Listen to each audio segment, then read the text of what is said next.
Imagine a 12-year-old sitting in a classroom as an authority figure delivers a quiet, precise verdict. Some people are simply not built for success, and you are one of them. This moment creates a psychological trap. The danger begins when the victim starts to agree with that external assessment. Repetitive negative thoughts trigger neuroplasticity. The brain physically restructures itself. When neurons fire together, they wire together, building dense neural pathways supporting a belief in failure. The brain treats these pathways as a baseline, making failure feel familiar and success feel like a biological anomaly.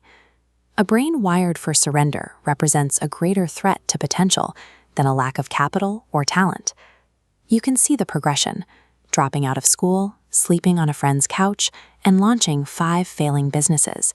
By 21, the individual has lost every scrap of social and financial capital. While this looks like a total tragedy, reaching the bottom provides a specific strategic advantage. This graph illustrates how resources affect risk management. Humans are biologically programmed to protect status and comfort. When resources reach absolute zero, the drive to protect them loses its target, and the risk threshold shifts upward. Absolute zero serves as a foundation. It removes the fear of loss because there is nothing left to lose. At 2 a.m., the individual pivots from self-pity to analysis.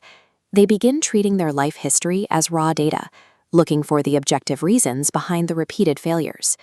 This leads to a singular, non-negotiable commitment: the decision to outwork every competitor until a breakthrough occurs.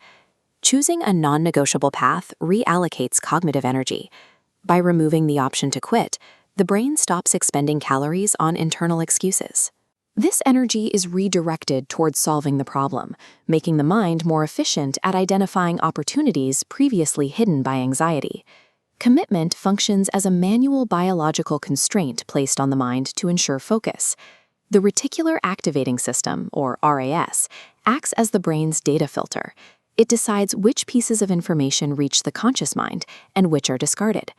Declaring a goal immediately upon waking programs the RAS to prioritize relevant data. Throughout the day, it flags opportunities that align with that stated intention.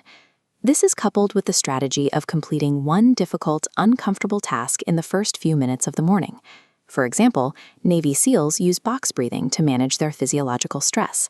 By intentionally controlling their breathing, they manually lower their neurological stress baseline and regain command of the nervous system. High-level discipline is a self-sustaining loop of control, manually triggered through consistent morning action.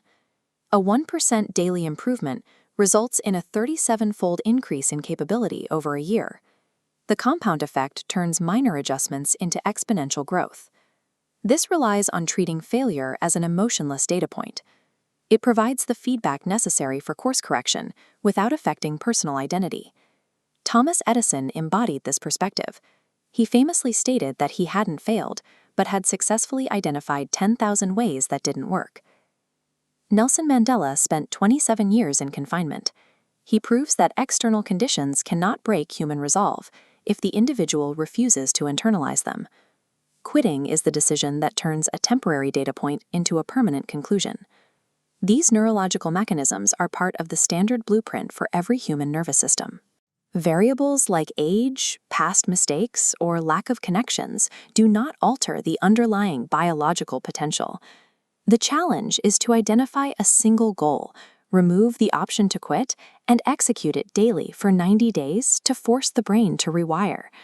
The difference between a tragedy and a legendary comeback often rests on the decision to stay in the fight for one more day.